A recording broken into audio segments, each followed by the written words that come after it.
அனைவருக்கும் வணக்கம். தமிழர் ஊடகத்தின் வாயிலாக அர்ஜுன். இன்னைக்கு நாம சந்திக்க இருக்கின்ற ஆளுமை அமெரிக்காவில் தமிழ் தேசிய ஆதரவாளரும் ஒரு தீவிர செயல்பாட்டாளருமான முனைவர் ராஜா இளங்கோவன் அவர்களை தான். இப்ப ஏப்ரல் 5, 2026 விர்ஜீனியா மாகாணத்துல முதல் முறையாக அமெரிக்கால தமிழ் தேசிய மாநாடு நாட்னா அப்படின்னு ஒரு அமைப்பை அவங்க உருவாக்கி அங்க ஒரு கூட்டமைப்பா அவங்க செயல்பட்டு அந்த மாநாட்டை கூட்டுறாங்க. அதை பற்றி தான் நம்மளோட விவாதிக்க இருக்கின்றார். வருக ராஜா. வணக்கம் அர்ஜுன். நலமா? நலம் நலம்.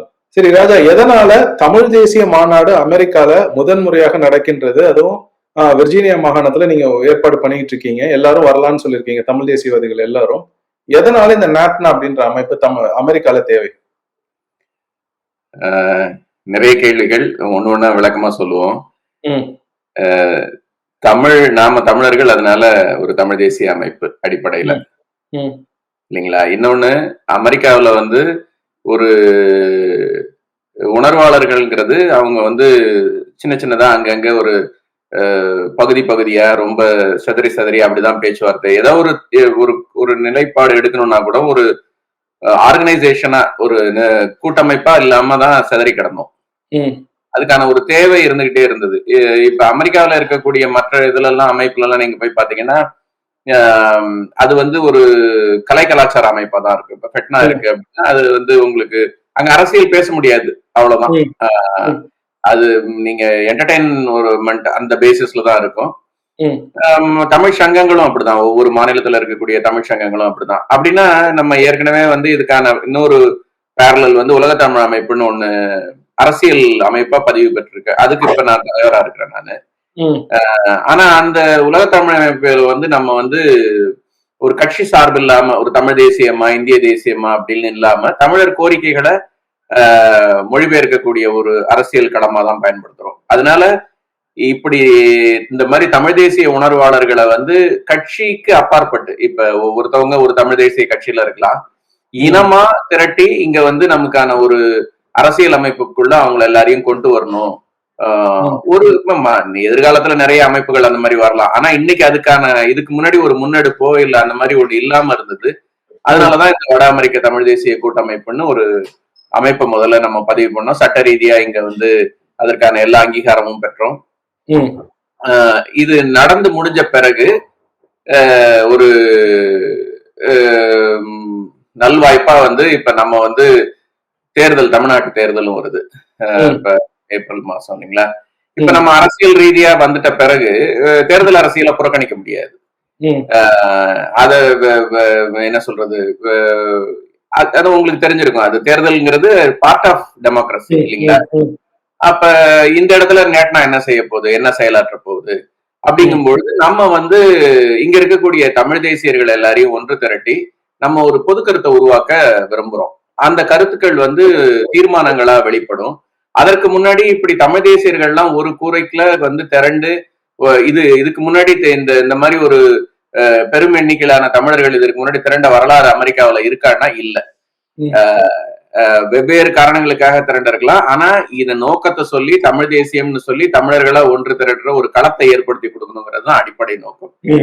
அந்த நோக்கத்தினுடைய செயல் வடிவமா தான் இந்த நாட்னாவுடைய இந்த தமிழ் தேசிய மாநாடு நடக்குது. இதுல குறிப்பிட்ட இந்த நேரம் ரொம்ப முக்கியமான நேரம். ஏன்னா இன்னும் 2 வாரங்கள்ல தேர்தல் வருது. இந்த நேரத்துல நம்ம என்ன பண்றோம்னா, நான் முன்னாடி பல இடங்கள்ல சொன்ன மாதிரி ஒவ்வொன்றுத்துக்கும் ஒரு மையக்கரு இருக்கு. காவல்துறையினுடைய மையக்கரு நல்ல சிங்கம் சூர்யாவை உருவாக்குறது கிடையாது, திருட்டு நடக்காம பாத்துக்கிறது, ஏற்படுத்தாம தடுக்கிறது, அப்படி நல்லவர்கள் அதாவது குடியானவர்களை பாதுகாப்பது. அதே மாதிரிதான் கல்வித்துறையில அதனுடைய மைய நோக்கம் நல்ல சிறந்த ஆசிரியர்களுக்கு விருது கொடுக்கறது கிடையாது. படிக்கவோ ஒரு கருத்தை புரிந்து கொள்ளக்கூடிய ஆற்றல் கொஞ்சம் குறைவா இருக்கக்கூடிய மாணவனையும் மிகச்சிறந்த அறிவாளியாக மாற்றுவதுதான் அது. மருத்துவத்திலையும் அதேதான். நோயாளி நிறைய உடல் இதாலையோட வர்றவங்கள உயிர் காப்பாத்தி வீட்டுக்கு அனுப்புறதுதான். அங்க சிறந்த டாக்டருக்கு பட்டம் கிடையாது. அதாவது தேவையில்லைங்கிற நான் சொல்றது. அந்த மருத்துவத்துறை இயங்குறது அதுக்காகவாதான் இருக்கும். அதே மாதிரி தமிழ்நாட்டினுடைய அரசியலோ தமிழ் தேசிய அரசியலோ மற்ற எல்லா மையங்களுமே தமிழர்களை மையப்படுத்தி தான் இருக்கணும். ஏன்னா இது தமிழ்நாடு, தமிழர்கள் அப்படிங்கிற போது இது வரைக்கும் நம்மள அவங்க பல்வேறு துணை சக்திகளா பயன்படுத்திருக்காங்க. நம்ம மைய சக்தியா மாறவே இல்லை. ம். அப்ப யாரு பேர்ல இந்த தேர்தல் நடக்குதோ, எதற்காக இது நடக்குதோ, யாரு இதன் மைய கருவோ, யார் இதன் கதாநாயகர் கதாநாயகிகளோ அவங்க இது வரைக்கும் ஆட்டத்துக்கு வரவே இல்லை. வந்திருக்கோம் ம். நம்ம. ஏன்னா ம். உங்க எதிர்காலத்தை நீங்க தான் தீர்மானிக்கணும். உங்க மற்றவங்களை நம்பி பயனில்ல. நம்மளுடைய எதிர்கால இதை வந்து நம்ம கையில எடுத்துப்போம். சட்டத்துக்கு உட்பட்ட வழியில நம்ம வந்து மக்கள் திரட்சியா கூடுவோம், கருத்துக்களை ம். பகிர்வோம், அதை பரப்புரை செய்வோம். அதன் மூலம் வருகின்ற நல்ல விளைவுகள் எதிர்கால தமிழர்களுக்கு பயன்படும். இதெல்லாம் தான் வந்து பொது நோக்கம். அதனாலதான் பெட்னா அமைப்பு ஏற்பட்டப்பட்டது. குறிப்பா வாஷிங்டன் வட்டாரத்தில் இதை ஏன் செய்யறோம்னா, வாஷிங்டன் வட்டாரம்ங்கிறது ஒரு வரலாற்று சின்னம். அமெரிக்காவினுடைய தலைநகர் பகுதி. ம். உலகத்தையே கிட்டத்தட்ட வந்து உலகம் கவனிக்க திரும்பி பார்க்கக்கூடிய ஒரு இடத்துல வாஷிங்டன் வெள்ளை மாளிகையிலே அந்த பகுதிகள்ல எல்லாம் நம்ம வந்து உலகம் வந்து இந்த இடம் வந்து முக்கியமான பகுதியா திரும்பி பார்க்குது. அந்த இடத்துல உச்சகட்டமான அந்த உலகத்தினுடைய ஒரு ஹார்ட்டான அரசியல் களத்துல நம்ம அதே இடத்துல வந்து இந்த மாதிரி ஒரு வாஷிங்டன்ல வந்து இந்த மாநாட்டை நடத்துறோம். அதனாலதான் இவ எல்லாம் இடம், பொருள், ஏவல், காலம் இதெல்லாத்தையும் கருதிதான் இந்த செயலை நம்ம செய்யறோம். சரி, இப்ப இந்த மாநாட்டுக்கு நீங்க வரீங்க, உங்களோட மாநாட்டுக்கு தமிழ் தேசியவாதிகள், அமெரிக்காவில் இருக்கிற மற்ற தமிழ் தேசியவாதிகள் வரணும் அப்படின்னா அதற்கான இணைப்பு என்ன, அது தங்குறது எப்படி, அதெல்லாம் நீங்க கொஞ்சம் தகவல் தர முடியுமா? நிச்சயமாங்க. இப்ப நம்ம வந்து அங்க இருக்கக்கூடிய தமிழ் இன உணர்வாளர்கள் வந்து இதெல்லாம் குடும்ப விழா மாதிரிதான் நடக்குது. அதற்கான பதிவு இதெல்லாம் தொடர்பு இதெல்லாம் நம்ம ஏற்கனவே பகிர்ந்திருக்கோம். இந்த காணொலியில கூட கீழே நம்ம வந்து அந்த கமெண்ட்ல நம்ம அதை கொடுக்கலாம். அவங்க வந்து குடும்பத்தோட வராங்களா, எத்தனை பேர் வராங்க, என்ன விதமான உணவு சாப்பிடுறாங்க அப்படிங்கறத வந்து அவங்க இது பண்றோம். நம்ம இது 2 நாள் நிகழ்ச்சியா நடத்துறோம். முதல் நாள் சனிக்கிழமை 4ஆம் தேதி அன்னைக்கு வந்து நம்ம எதுவும் நிகழ்ச்சியா நடத்தல. ஆனா நம்ம வெள்ளை மாளிகைக்கு முன்னாடி திரண்டு, இது ஒரு இளவேநீர் காலம், உங்களுக்கு நல்லாவே தெரியும். அந்த மலர்கள் எல்லாம் பூத்து பிளாசம்ஸ் வந்து வாஷிங்டன் டிசில அதை பாக்குறதுக்காகவே சுற்றுலாவுக்காகவே பல்வேறு இடங்கள்ல இருந்து வருவாங்க. அப்ப நம்ம எல்லாரும் வந்து வெள்ளை மாளிகை முன்னாடி 4 மணிக்கு கூடி ஒரு எல்லா தமிழ் தேசிய உணர்வாளர்களும் வெல்லட்டும் தமிழ் தேசியம் அப்படின்னு நம்ம வந்து அதை வந்து ஒரு ஒரு போட்டோ புகைப்படம் எடுத்து நம்ம அதை வந்து நம்மளுடைய ஒருங்கிணைப்பை அங்க அங்க அன்று இரவு வந்து இன்ஃபார்மலா எல்லாரும் ஒரு உணவுக்காக கூடுறோம். மறுநாள் ஞாயிற்றுக்கிழமை தான் இந்த நிகழ்ச்சிகள் தொடக்கம். காலையில 9 மணிலேருந்து மாலை 5 மணி வரைக்கும் நடைபெறுகிறது. இப்ப இதுல நீங்க கேட்ட முதல் கேள்விக்கு பதில் வந்து ஒருங்கிணைப்பு யார் பண்றாங்கன்னா, அங்க இருக்கக்கூடிய பொறுப்பாளர்கள், நிர்வாகிகள் பண்றாங்க. அங்க இருக்கக்கூடிய தமிழ் குடும்பங்கள், பல குடும்பங்கள் வந்து இந்த மாதிரி வர்றவங்களுக்கு, குழந்தைங்களோட வர்றவங்க, பெற்றோர்களோட வர்றவங்க, அந்த மாதிரி வர்றவங்களுக்கு அவங்க வீட்லயே தங்கறதுக்கான செலவு குறைவு, அவங்க வீட்லயே தங்க வச்சுக்கலாம். நீங்க ஒன்னும் அந்த இதை மட்டும் எங்களுக்கு வேணும்ன்ற அந்த தொடர்பு எண்கள்லாம் நாங்க கொடுத்துருக்கோம். அவங்கள்ட்ட கொடுத்துட்டீங்கன்னா போதும். அவங்க வந்து உங்களுக்கு நீங்க தனியா விடுதியில அறை எடுத்து தங்கணும்னாலும் அது நீங்க தங்கிக்கலாம் நீங்க வந்தீங்கன்னா. ஆனாலும் தமிழ் குடும்பங்களோட நீங்க வந்து அன்னைக்கு தங்கி ஒரு நாள் தங்கி நீங்க எடுக்கணும்னாலும் அதுக்கும் வாய்ப்பு இருக்கு. அன்னைக்கு வந்து காலை உணவு, மதியம் உணவு, மாலை ஒரு தேநீர் இதோட நம்ம எல்லாம் வந்து இலவசமா ஏற்பாடு பண்றோம். நிகழ்ச்சிகளும் அது அது வந்து நிகழ்ச்சிகளை பத்தி பேசும்போது அதை பேசலாம் என்னென்னலாம் இருக்குன்னு சொல்லி. ஆனா நீங்க கேட்ட ஒருங்கிணைப்புக்கு நம்ம இந்த மாதிரிதான் இருக்கோம். தகவல் எண்களையும் தொடர்பு எண்களையும் நம்மளுடைய பதாகைகள்லயே நம்ம வந்து பகிர்ந்திருக்கோம். மறுபடியும் வேணும்னா இந்த உங்க காணொலியில அந்த கமெண்ட்ஸ்ல நம்ம அந்த பதாகைகளும் போடலாம். அதை தொடர்பு கொண்டு மக்கள் வரலாம். இன்னொரு பகுதியில நீங்க எடுத்துக்கிட்டீங்கன்னா இதை எப்படி நாங்க ஒருங்கிணைக்கிறோம்னா, இப்ப நான் நியூஜெர்சியில இருக்கிறேன். இந்த பகுதியில வந்து ஒரு 25-30 பேராவது இங்கேருந்து வர்ற மாதிரி இருக்கும். அப்ப நாங்க இங்க ஒரு வாட்ஸ்அப் குழு ஏற்படுத்தி இங்கேருந்து வர்றவங்க எல்லாம் எல்லாரும் வாகனம் எடுத்துட்டு வர வேண்டாம், கார்பூலிங் மாதிரி போகலாம் அப்படின்றதுக்கு நாங்க இங்க லோக்கலா ஒருங்கிணைஞ்சுக்கிறோம். அதே மாதிரி கனெக்டிகட்ல உள்ளவங்க, அதே மாதிரி பென்சில்வேனியாவில் உள்ளவங்க, அதே மாதிரி வாஷிங்டன் டிசில உள்ளவங்க, அதே மாதிரி நார்த் கரோலினால உள்ளவங்க, அது மாதிரி டெனசில உள்ளவங்க, மற்றவங்க கொஞ்சம் தூரத்துல உள்ளவங்க எல்லாரும் வந்து விமானம் மூலமும் வர்றவங்க இருக்காங்க. ஆனா இந்த சுத்து வட்டார பகுதிகளில் இருக்கக்கூடிய நண்பர்கள் எல்லாம் இப்படி வந்து அவங்க வந்து ஒருங்கிணைச்சு வந்துட்டு இருக்காங்க. அதனால இது பயணமும் இதா இருக்கு, செலவும் குறைவா இருக்கு. நிறைய எண்ணிக்கையில ஒரு ஒரு ஒரு தினம் தினம் தான் வேலைக்கு போறோம் வரோம், நண்பர்களோட பேசி குடும்பத்தோட ஒரு ஒரு தூரம் அந்த இளவேணியில போயிட்டு வரலாம். அது இந்த வாரம் நீங்க போய் பாத்தீங்கன்னா இங்க இங்க எங்களுக்கு எல்லாம் லாங் வீக்கெண்ட், எல்லாம் ஸ்பிரிங் பிரேக் இருக்கு. அதுவும் ஒரு முக்கியமான காரணம். ஒரு குடும்பத்தோட சுற்றுலா போன ஒரு அனுபவமாவும் இருக்கும். அங்க வாஷிங்டன் டிசி உங்களுக்கு அமெரிக்காவுடைய தலைநகர், உங்களுக்கு நிறைய பார்க்கறதுக்கும் இருக்கு. சனிக்கிழமை முழுக்க நீங்க அங்க கலந்துக்கலாம். ஞாயிற்றுக்கிழமை இந்த நிகழ்ச்சி அதுவும் இப்ப நம்ம இந்த ரெஸ்டர்ன் பகுதி அப்படின்னு நம்ம சொல்றது அப்படியே ஏர்போர்ட்டுக்கு பின்னாடி அங்க இருக்கிற சர்வதேச விமான நிலையத்தில இருந்து அங்கேருந்து ஒரு 5-10 நிமிடம் தூரத்துலதான் இந்த இடமும் இருக்கு. இது ஒன்றும் ரொம்ப இது ரிமோட் இடம் கிடையாது. ம். அதனாலதான் இந்த இந்த தேர்வையும் நம்ம செஞ்சிருக்கோம். சரி, இப்ப என்னென்ன நிகழ்ச்சிகள் அங்க நீங்க ஒருங்கிணைச்சிருக்கீங்க ஞாயிற்றுக்கிழமை அன்னைக்கு? எத்தனை மணிக்கு ஆரம்பிக்குது? அதுல என்னென்ன முக்கியத்துவம் இருக்கு அந்த நிகழ்ச்சிகள்ல? இது வந்துங்க காலையில 9 மணிக்கு நமக்கு அரங்கு கொடுத்துட்றாங்க. நம்ம அதுல இருந்து ஒரு 1/2 மணி நேரம் நம்ம அதை வந்து ஒருங்கிணைக்க சீர் செய்ய வேண்டியதா இருக்கு. நாற்காலிகள் மற்ற எல்லாம் போட்டு எல்லாம் 9:30லேருந்தே வந்து கூட துவங்கிடுறோம். வழக்கமா இருக்கக்கூடிய இப்ப தமிழ்த்தாய் வாழ்த்துல ஆரம்பிச்சு நம்ம வந்து இதுல குழந்தைகள் வந்து நடனம் இருக்கு, பரதநாட்டிய நடனங்கள் இருக்கு, பாடகர்களுடைய உணர்வு, தமிழ் தேசிய உணர்வு பாடல்கள் இருக்கு, கலை கலாச்சார அந்த கூறுகளும் இருக்கு. அது மட்டும் இல்லாம நம்ம வந்து தலைவர்கள் முக்கியமா உரையாற்றுறாங்க, தமிழ் தேசிய ஆளுமைகள் வந்து உரையாற்றுறாங்க. நாம் தமிழர் தலைவர் ஒருங்கிணைப்பாளர் செந்தமிழன் சீமான் அவர்களுடைய உரை வருது. தமிழ் தேசிய பேரியக்கத்தினுடைய செயலாளர் ஐயா கி வெங்கட்ராமன் அவர்களுடைய உரை இருக்கு. ஐயா நேரடியா நேரலையில பேசுறாங்க. அப்புறம் தமிழ் பேரரசு கட்சியினுடைய தலைவர் பா கௌதமனுடைய உரை இருக்கு.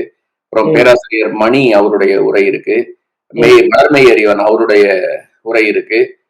இப்படி தலைவர்களுடைய தமிழ் தேசிய இந்த காலத்தின் தேவை, தமிழ் தேசியத்தினுடைய தேவை என்ன, நம்ம என்ன சூழல்ல இருந்துகிட்டு இருக்கோம் அப்படின்னு இந்த தலைவர்களுடைய உரையெல்லாம் காலை பொழுது இருக்கு. அது தொடர்ந்து அதுக்கான உரை களம் அது.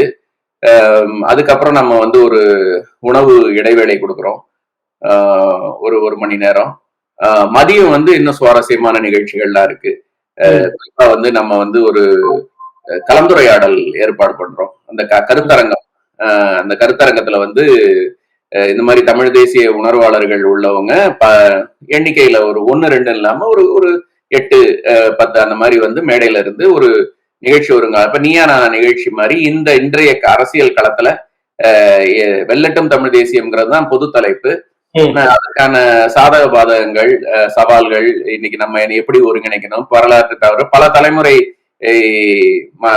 நபர்கள் வராங்க, மூத்தவர்கள் வராங்க.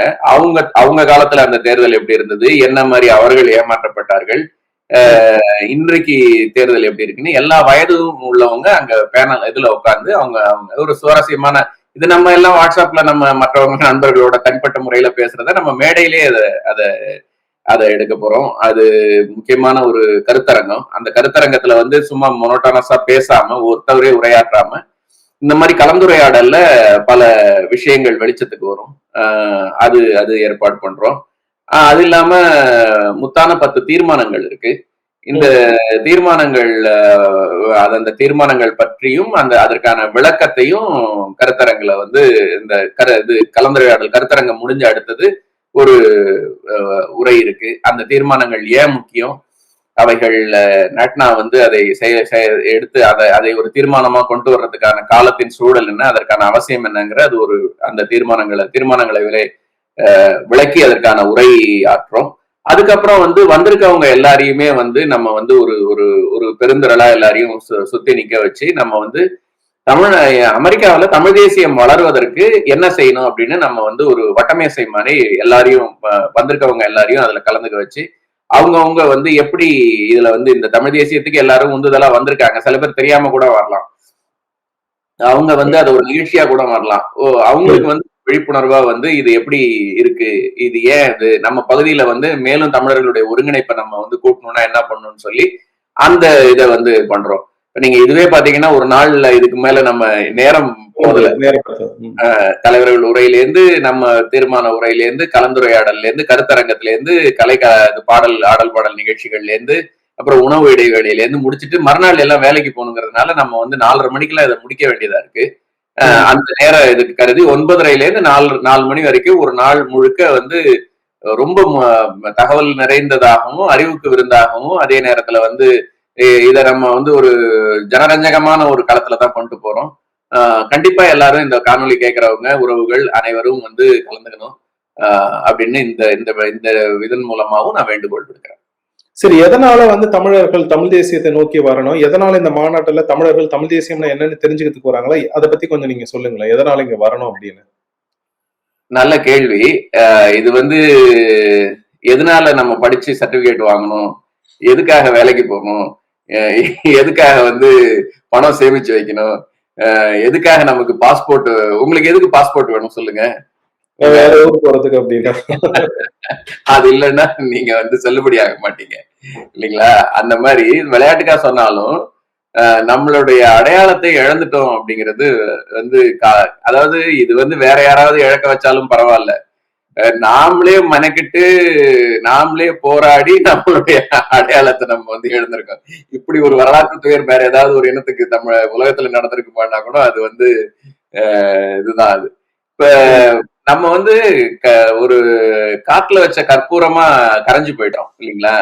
அந்த தன்னின அடையாளம் அப்படிங்கிறது வந்து ஒரு நம்மளுடைய சூழலும் அப்படி இருந்தது. இப்ப மெட்ராஸ் பிரசிடென்சி அப்படின்னு நம்ம ஒரு பொதுவான ஒரு எல்லாருக்கும் பொதுவான இடத்துல இருந்ததுனால அதற்குள்ள வந்து தமிழர்கள் பெரும்பான்மையா இருக்கும்போது நமக்கு என்ன கூச்சமா இருந்ததுன்னா, நம்ம தானே எண்ணிக்கையில அதிகமா இருக்கோம், நம்ம போய் நம்ம தமிழ்னு சொன்னோம்னா அது மற்றவங்க கூட இருக்கக்கூடிய மற்றவங்களுக்கு அது வந்து ஒரு மனவலியை ஏற்படுத்துமோ அப்படின்னு நமக்கான அந்த ஒரு சின்ன அந்த தாய் உள்ளம் இருக்கு பாத்தீங்களா, அத வந்து அவங்க என்ன பண்ணிட்டாங்க, ரொம்ப வசதியா என்ன பண்ணிட்டாங்கன்னா, நம்ம பசிக்குதுன்னு கேட்டா கூட பத்தியா அவன் எல்லாரும் அவனுக்கு மட்டும் தான் வயிறு வாயிருக்கு போல் இருக்கு, நம்ம எல்லாம் சாப்பிடக்கூடாதுன்னு சொல்றாங்கிற அளவுக்கு போயிட்டாங்க.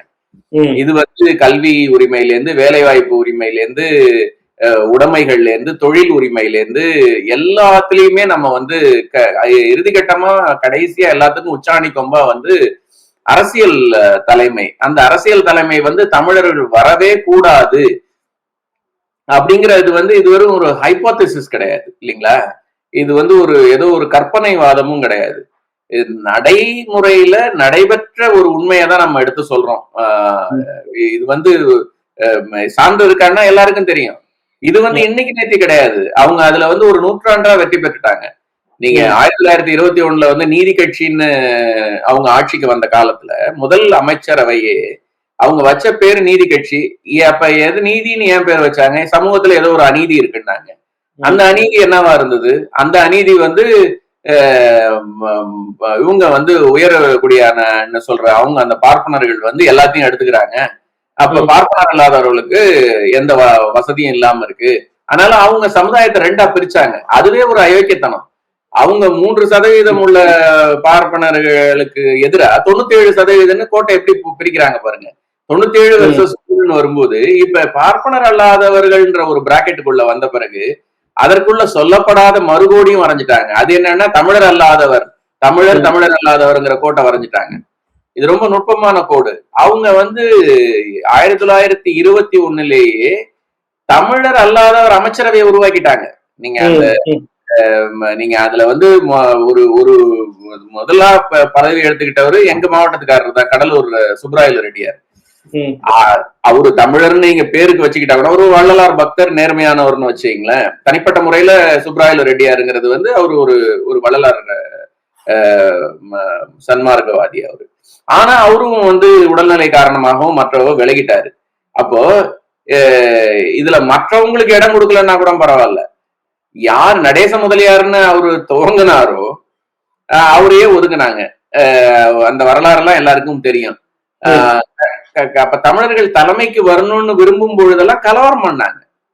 வேலூர்ல நடந்த மாநாட்டுல யாருக்கு எதிராக கலவரம் பண்ணாங்க தெரியுங்களா? இன்னைக்கு இருக்கக்கூடிய நம்ம டிஆர் நம்ம இவர் இருக்காரு இல்லைங்களா, பழனிவேல்ராஜன் மகன் டிஆர்பி, அவரு பேர் என்னங்க, நம்ம பிடிஆர் பழனிவேல்.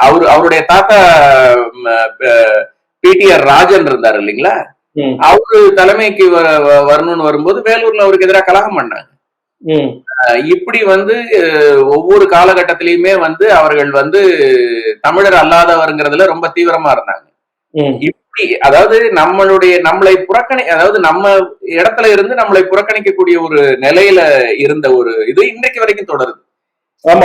விடக்கூடாது இதெல்லாம். ஆமா, இன்னைக்கு வரைக்கும் தொடருது. அப்படி வந்து அப்ப வந்து என்னன்னா அவங்க என்ன அடுத்தது கேக்குறாங்கன்னா, நீங்க யாரும் முன் வரலாங்கிறாங்க. இதையும் வசதியா சொல்றாங்க. அரசியல்ல நீங்க வர வேண்டியதானே, வந்து நீங்க இது பண்ண வேண்டியதானே, நாங்க தான் வந்து உங்களுக்கு எல்லாம் பண்ணி கொடுத்தோம், உங்களுக்கு அதுக்கான அரசியல் திறமை இல்ல, உங்களுக்கு இப்போ இது இல்ல, கேப்பபிலிட்டி இல்ல, அப்படி இப்படின்னு சொல்லி. அப்ப சரி, அப்படியா இல்லையா, ஏதோ நம்ம வீட்டுல நம்ம வந்து ஒரு வேலை செய்யறதுக்காக ஒரு வேலைக்காரரை நியமிச்சிருந்தோம், அவரு நமக்கு எஜமானராக ஆகணும்னு முயற்சி பண்றாரு. அப்படி இருக்கும்போது சரிப்பா, எங்களுக்கு எங்களை எங்களை எங்களை பாதுகாத்துக்க தெரியும், நாங்க வந்துடுறோம் அப்படின்னு சொல்லி அந்த பொறுப்பை கையில எடுத்துக்கிட்டு நம்ம அந்த இடத்துக்கு நகர்ந்து வரோம். இது யாருக்கும் நம்ம போட்டியாகவோ எதிராகவோ அந்த மாதிரி நம்ம அந்த அந்த கோணத்துல நம்ம இதை அணுகவே இல்லை. நம்ம என் எதிர்காலம், என் பிள்ளைகளுடைய எதிர்காலம், என் மொழியினுடைய எதிர்காலம், என் தாய்நாட்டினுடைய எதிர்காலம், தமிழர்கள், தமிழ்நாடு, தமிழ் அவர்களுடைய கையில இருக்கணும்னு இந்த அரசியலை நம்ம முன்னெடுக்கிறோம்.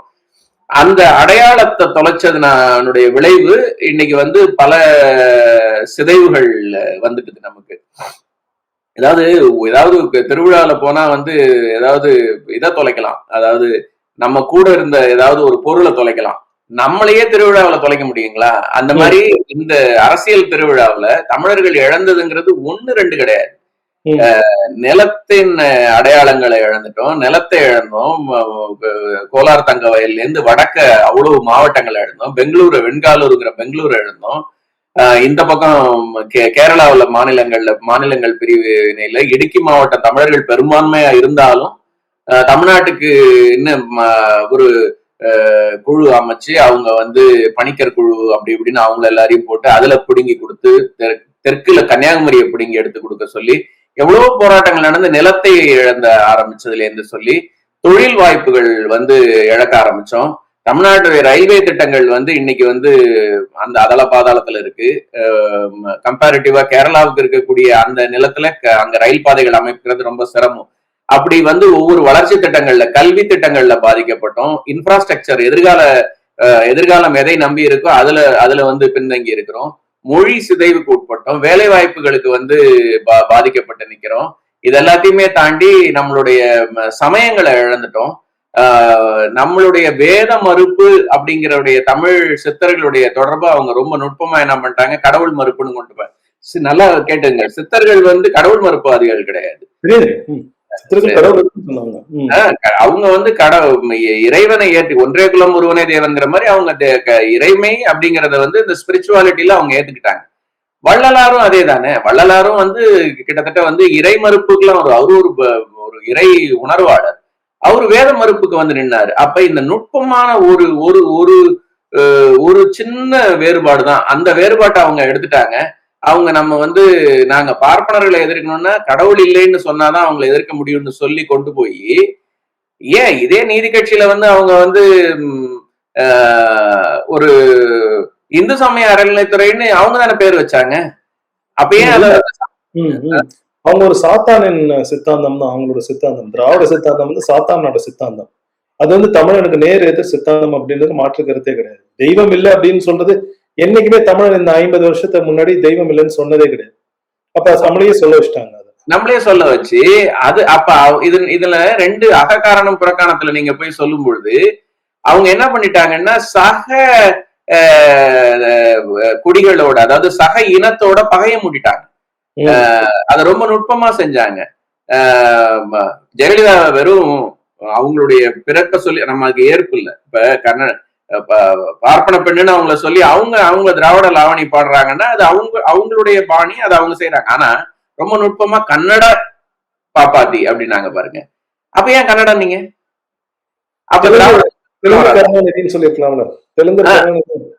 அப்ப எம்ஜிஆர் வரும்போது மலையாளி எம்ஜிஆர் சொன்னீங்க இல்லையா? அதே மாதிரி வைகோவையும் அவங்க சொன்னாங்க. எனக்கு நினைவு இருக்கு, நாங்க எங்க வீட்டுல வாங்காத பத்திரிகையே கிடையாது.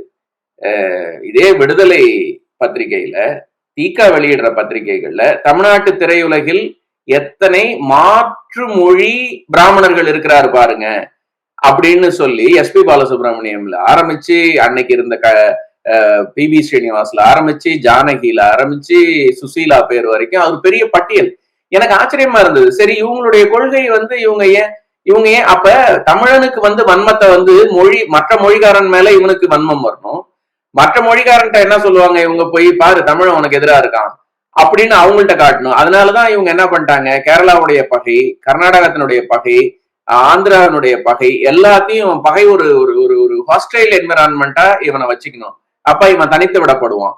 அப்ப இவன் தனித்து விடப்படும் பொழுது இங்க வந்து இவனை வந்து எங்க கேட்டாலும் வந்து அவங்க கன்னடம் கொடுக்க மாட்டேங்கிறாங்க, தெலுங்கர் கொடுக்க மாட்டேங்கிறாங்க, மலையாளி கொடுக்க மாட்டேங்கிறாங்க. ஆனா இவங்க என்ன பண்ணுவாங்க, மொத்த பிராக்கெட்ல நீங்க போய் பாத்தீங்கன்னா திராவிடம்னு ஒரு பிராக்கெட்டை போட்டுக்கிட்டு அதுக்குள்ள வந்து ஆட்சி அதிகாரத்துல உட்காந்துக்கிட்டு ஏலியனேட்டிங் டெக்னிக் இது. உங்களை தமிழர்களை தனிமைப்படுத்திட்டாங்க. அப்ப அந்த தனிமைப்படுத்தப்பட்ட தமிழர்கள் வந்து சமயத்தை இழந்து, பொருளாதாரத்தை, நம்ம பெரிய பட்டியல் தான் இப்ப பேசணும் இல்லைங்களா, அவ்வளத்தையும் இழந்துட்டு இன்னைக்கு இருக்கக்கூடிய சூழ்நிலையில நம்ம வந்து அதை என்ன பண்றோம்னா, கடமை உணர்ச்சியும் பொறுப்புணர்ச்சியும் ஆக்கப்பூர்வமான சிந்தனையும் உள்ளவர்கள், உலகத்தை ஆண்டவன் தமிழன், நமக்கான ஆளுமை இருக்கு, பெரிய மனிதத்தன்மை இருக்கு, இன்னைக்கு அவங்களோட நம்ம வந்து பகை பாராட்டல. ஆனா என்ன அழிஞ்சுபோன்னு சொல்றதுல உங்களுக்கு என்ன உரிமை இருக்கு? என் குடும்பம், என் பெண் பிள்ளைகள் நாளைக்கு என் குடும்பங்கள் வந்து வாழணும் இல்லைங்களா? நான் அழிஞ்சு போனா நீ தானே அழிஞ்சு போவ. அந்த எண்ணம் வேணாம். அதுல பத்தி அவங்களுக்கு கவலை இல்லை. அவங்களுக்கு வந்து எப்படின்னா, அதாவது இந்த பிறமொழியினர், மிக முக்கியமா ஆந்திரால இருந்து வந்த அந்த திராவிடம்ன்ற போர்வைக்குள்ள இருக்கிறவங்களுக்கு தமிழ் இனம் உலகத்துல இருக்கக்கூடாதுன்னு முடிவு பண்ணிட்டாங்க. அதுக்கான எல்லா வேலைகளையும் அவங்க செஞ்சுக்கிட்டு இருக்காங்க. அது அவங்க உலக மக்கள் மத்தியில அம்பலப்பட்டு கெட்ட பேர் வாங்க போறாங்க. அதான் நடக்க போகுது. அது ஆகா வழி கொள்கை இல்லைங்களா? அப்படி தமிழினம் அழிக்கப்பட்டிருக்குன்னா எத்தனையோ நூற்றாண்டுக்கு முன்னாடி அழிக்கப்பட்டிருக்கணும் இல்லையா? அறத்தை உணர்ந்தவன் தமிழன். இப்ப சில விஷயங்கள் போஷாக்கா பாதுகாக்கப்படும். திருக்குறள்ல வந்து போஷாக்கா பாதுகாத்தது யாரு? அது ஏதோ ஒரு ஆடிப்பெருக்குக்கு தண்ணியில கூட கரைச்சி விட்டு இருந்திருக்கலாம் இல்லையா? இயற்கை வந்து எந்த விதமான பாதுகாப்பும் இல்லாம அது உலகத்துக்கு தேவையான கருத்தா இருக்குங்கும் பொழுது இயற்கையே அதை பாதுகாத்து அதை வந்து அடுப்புல வச்சு எரிக்க போற ஒருத்தவங்க கைக்கு போய், அதை வந்து ஆங்கில துறை கைக்கு போய் அதை பதிவுக்கு கொண்டு வந்து, அது வந்து உலகத்தினுடைய ஒரு ட்ரெஷர், உலகத்துக்கு தேவையான ஒரு கருவூலம், அதற்குள்ள பல்லாயிரம் ஆண்டுகளுக்கான மனித அடக்கம் உள்ள வந்து பொருளா இருக்கு. அதை வந்து இயற்கை காப்பாத்தும். அப்படி வந்து தமிழர்களை வந்து இயற்கை காப்பாத்தும். நீங்க ஏன் வந்து வீணா அதை பகைச்சுக்கிட்டு நீங்க வந்து அப்படி வந்து ஆந்திரா பெரிய அரசியல் சாணக்கியன்னாங்க, பெரிய அவங்க இருக்கிற ஹீரோக்கள்லாம் வந்து அப்படி ரயில எட்டி வச்சு பின்னாடி போக வைக்கக்கூடியவங்க. உங்க மாநிலத்தை ரெண்டா பிரிக்கிறத உங்களால காப்பாத்திக்க முடியலையே. நீங்க பார்லிமெண்ட்ல போய் சபாநாயகர் மூஞ்சில பெப்பர் ஸ்ப்ரே எல்லாம் அடிச்சீங்க. நீங்க பாத்திருப்பீங்க அந்த காட்சியெல்லாம். உங்களால என்ன தடுத்து நிறுத்த முடிஞ்சது? இப்ப இவங்க இதை மட்டும் செய்ய மாட்டாங்க. இவங்க செய்யற இதே பாணிய வடக்குல இருக்கிறவங்களும் செய்வாங்க. அவங்க என்ன பண்றாங்க, கேரளாவுக்குள்ள பூந்து அங்க இருக்கக்கூடிய கிறிஸ்துவ முஸ்லிம்களுக்குள்ள பகையை உண்டு பண்ணுவாங்க. அவங்க மத ரீதியான பிளவுகளை உண்டு பண்ணுவாங்க. அங்க அதனாலதான் அவங்க என்ன பண்றாங்க பாத்தியா, ராகுல் காந்தி எங்க வந்து நிக்கிறாரு பாத்தியா, அங்க இருக்கக்கூடிய வயநாடு பகுதிகளில் நிக்கிறாரு. ஏன்? அங்க இருக்கக்கூடிய இஸ்லாமியர்கள் அவருக்கு ஓட்டு போடுறாங்க. அப்படின்னா இஸ்லாமிய கிறிஸ்துவ பகையை உருவாக்கி திருவனந்தபுரம் நகராட்சி அவங்க கைப்பற்றிட்டாங்க இல்லைங்களா? உங்க ஆயுதத்தை எடுத்து உங்களே போடுறதுக்கான இது வந்து என்னன்னா, இது காலந்தோறும் ஆரியம் இப்படிதான் செய்யும். இது தெரிஞ்சது. அதே மாதிரி நீங்க கர்நாடகத்துக்கு போனீங்கன்னா, வடக்கு கர்நாடக மாவட்டங்கள்ல மகாராஷ்டிரர்களுக்கும் வடக்கு கர்நாடக மாவட்ட அந்த பார்டர் டிஸ்ட்ரிக்ட்டுக்கும் எல்லை பிரிவினையை உருவாக்கி அதை லைவா வச்சிருக்காங்க. அப்படி நீங்க அந்த பக்கம் குஜராத்துக்கும் மராட்டியர்களுக்கும் போனீங்கன்னா, அந்த பக்கம் ரெண்டு பேருக்குமான ஒரு பெரும் பிரச்சனையை உண்டாக்கி வச்சிருக்காங்க, லைவா வச்சிருக்காங்க. இந்த பக்கம் வந்தீங்கன்னா வங்காளிகளுக்கும் வங்காள தேசத்துக்கும் நடுவுல உள்ள சில பகுதிகளில் இன்னும் அவங்களுக்கான அந்த எல்லை டிஸ்பியூட் அப்படியே லைவா வச்சிருக்காங்க. இப்படி எல்லா பகுதிகளிலும் ஒரு பிரச்சனையை உண்டாக்கி அதுல வந்து அரசியல் ரீதியா அதை வந்து போலரைஸ் பண்ணி அதுல இருந்து அறுவடை பண்றது வந்து இயக்கம். அதனால நம்ம வந்து தீய வழி நமக்கு ஆகா வழி கோட்பாடு இல்லைங்களா? அந்த ஆகா வழி கோட்பாட்டுக்கு நம்ம இப்ப வந்து போற ஆட்கள் கிடையாது. ஏன்னா நமக்கு பொறுப்பு கடமை கையளிக்கப்பட்டிருக்கு. நம்மளுடைய தலையெழுத்தை, நம்மளுடைய இனத்தினுடைய உரிமையை வென்றெடுக்க வேண்டியது இன்னொரு விதத்துல போய் பெரிய கடமையா நான் சொல்றேன். இந்த இந்திய நிலப்பகுதியில தமிழன் விழுந்துட்டா எல்லா கடைசி ரெசிஸ்டன்ட் நம்ம தான் இல்லைங்களா? இப்ப இந்தியாவில பிறந்த எந்த மாநிலத்திலேயாவது யாராவது ரெண்டு பேர் உட்கார்ந்து ஒரு அர்ஜுன் மாதிரியும் ஒரு ராஜா இளங்கோவன் மாதிரியும் யாராவது உரையாட முடியுமா? அதாவது இந்த நம்ம பேசி எதிர்த்து நிக்கிற பூதங்கள் எவ்வளவு பெரிய பூதங்கள். அல்லது முதல்ல வந்து இந்த வேத மறுப்பு கொள்கைன்னா என்ன, அப்ப மொழி தர்ற அந்த அறிவு இருக்கு இல்லைங்களா? அது ஆமா, உங்களுக்கும் எனக்கும் அது பாத்தியப்பட்டது. அது நம்மளுடைய இன்டெலக்சுவல் ப்ராப்பர்ட்டி. அதை விட்டுட்டு நம்ம போய் அவங்க வந்து அந்த மூடத்தனத்துக்குள்ளே நம்ம போய் சிக்க முடியாது. அப்ப அந்த மொழி வழங்கின அந்த அறிவையும் ஆற்றலையும் நம்ம வந்து பயன்படுத்த வேண்டிய அந்த இன்டெலக்சுவல் இன்டெலிஜென்ஸ் அப்படிங்கிற அந்த பொறுப்புணர்ச்சி, ரெஸ்பான்சிபிலிட்டி நமக்கு இருக்கு. நமக்கு கேளிக்கப்பட்டுட்டு போயிருக்கு. அப்ப அதனாலதான் உங்கள் மொழி என்ன சொல்றது, ஆசீர்வதிக்கப்பட்ட மொழின்னு கூட சொல்லலாம். அதுல வந்து இயேசு காவியம்ல துவங்கி இவங்க இஸ்லாமிய காவியங்கள் வரைக்கும் ராமாயணம், மகாபாரதம், வைணவம் எல்லாம் தேவாரம், திருவாசகம் அதுல இல்லாததே கிடையாது. வள்ளலார், பாரதிதாசன் வேத மறுப்பு கருத்துக்கள் எல்லா கருத்துக்களும் உள்ளடக்கின ஒரு ஒரு ஒரு பொக்கிஷம் வந்து தமிழ். அதை வந்து இவங்க வந்து குறி வைக்கிறாங்க. அவங்களுடைய பொய் வேடம் கலைஞ்சிரும்னு அவங்க வந்து அதை வந்து அவங்க ரெசிஸ்ட் பண்றாங்க. காலம் தானங்க, அதை நம்ம ஒண்ணுமே பண்ண முடியாது. எதிர்த்து பைபிள்ல ஒரு வாசகம் வருது, அது என்ன சொல்லுதுன்னா, நீங்க ஒரு மரத்தினுடைய பயனை அது கொடுக்கின்ற கனியை பொறுத்துதான் தீர்மானிக்கணும். அந்த மரத்தினோட அழகான வடிவமா இருக்கலாம், அழகான பூக்கள் பூக்கலாம், பெரிய பறந்து விரிஞ்சிருக்கலாம். ஆனா அதனுடைய கனியை பொறுத்துதான் அதனுடைய மரத்தை வந்து நம்ம தீர்மானிக்கணும். அந்த கனி விஷக்கனியா இருந்ததுன்னா அதை வெட்டுவதற்கான கோடாரி அந்த மரத்துக்கடியிலேயே சாத்தி வைக்கப்பட்டிருக்கு. யாரும் இப்ப உங்க தெருவுல அது இருந்ததுன்னா பிள்ளைகள் போய் அந்த கனியை சாப்பிட்டு இறந்துருவாங்கன்னா யாராவது விடுவாங்களா அந்த மரத்தை? வெட்டிடுவாங்க. அப்படி வந்து அந்த வெட்டுதலை வந்து நீங்க எவ்வளவு தூரம் வந்து அதுக்கு எவ்வளவு வேணாலும் நீங்க சொல்லலாம். இந்த மரத்தை வந்து நீங்க தமிழர்களுக்கு கொடுத்தது விஷக்கனி.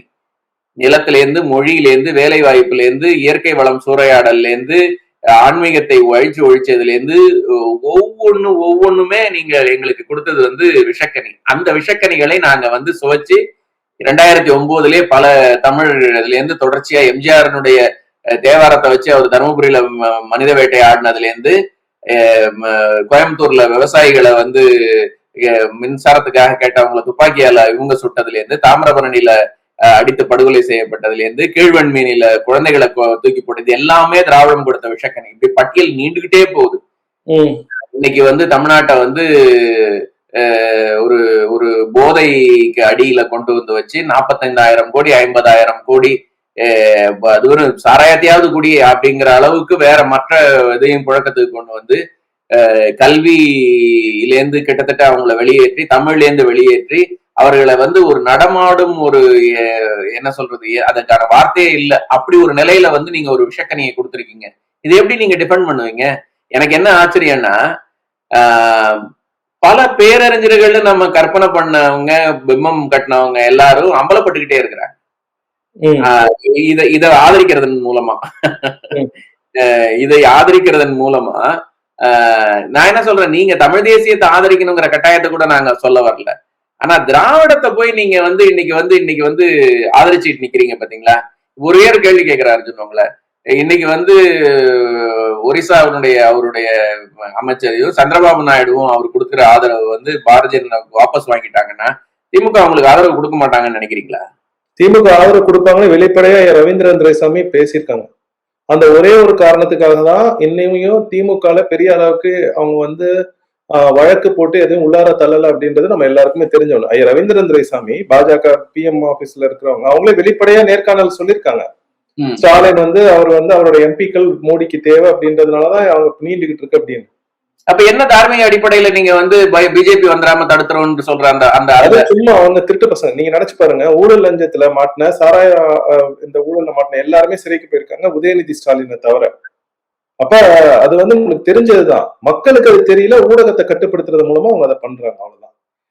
அப்ப நம்ம தெரிஞ்சிட்டோம், நம்ம நாட்டினாவை கூட்டி மக்களை விழிப்புணர்வு வைக்கிறோம், அவ்வளவுதான் இல்லைங்களா? சரிங்க சரிங்க ராஜா, இவ்வளவு நேரம் உங்கள் நேரத்தை வைத்து எங்களோட உங்கள் மேன்மையான கருத்துக்களை பகிர்ந்து கொண்டமைக்கு மிக்க நன்றி. நாட்னாவோட அந்த முதல் கூட்டம் வந்து மிகப்பெரிய வெற்றியடைய வாழ்த்துக்கள். நன்றி. நன்றி அர்ஜுன். இந்த வாயில முடிச்சிட்டீங்களா? இல்ல பேசுங்க. இல்ல இத ஒரு வாய்ப்பா பயன்படுத்தி எல்லா உறவினர்களுக்கும் தமிழ் நண்பர்களுக்கும் ஒரு வேண்டுகோள் விடுக்கிறோம். பெருந்திரளா வாங்க, பதிவு பண்ணீங்க. இன்னும் ஒரு வாரம் காலம் இருக்கு. உங்களை எல்லாரையும் வாஷிங்டன் டிசில சந்திப்போம். இது எதிர்காலத்துக்கு வந்து தொடர்ச்சியா வந்து பலமான தமிழ்நாடா இருந்தாதான் வளமான புலம்பெயர் தமிழர்களா நம்ம இங்க இருக்க முடியும். ரொம்ப காலத்தின் தேவை. இங்க நீங்க அமெரிக்காவில எந்த பாடத்தை கத்துக்கிட்டீங்களோ இல்லையோ, டயஸ்போரா மற்ற கம்யூனிட்டிஸ் எப்படி இருக்குன்னு பாருங்க. யூதர்கள் தங்களுடைய தாய்நாட்டை தக்க வைத்துக் கொள்ள என்ன பாடுபடுறாங்க. அவங்க இங்க பெரும் இதா இருந்தாலும் அவங்க வந்து அவங்களுடைய தாய்நாட்டை அவங்க விட்டு கொடுக்கல. இத்தாலியர்கள் அப்படிதான், ஜெர்மானியர்கள் அப்படிதான், போர்ச்சுகீசியர்கள் அப்படிதான் அவங்களுடைய அடையாளத்தை இழக்காம இருக்கிறாங்க. நம்ம தமிழ்நாட்டிலே அடையாளத்தை இழந்துட்டோம் அப்படிங்கும் பொழுது அமெரிக்கா மாதிரி நாடுகள்ல எதிர்காலத்திற்கு நீண்ட கால பார்வையா வந்து நாட்னா மாதிரி ஆர்கனைசேஷன்ஸ் வந்து ரொம்ப முக்கியமா வரும். அதற்கான முதல் கூட்டம் வரலாற்று கூட்டம். அந்த முதல் வரலாற்று கூட்டத்துல நீங்க பங்கெடுத்துக்கிட்டதா உங்க அடுத்த தலைமுறைக்கு நீங்க சொல்றதுக்கான ஒரு பெருமைக்கான களம் இது. எல்லாரும் வரணும், பெரும் ஆதரவு தர வேண்டும். நன்றி, வணக்கம். நன்றிங்க ராஜா. நன்றி.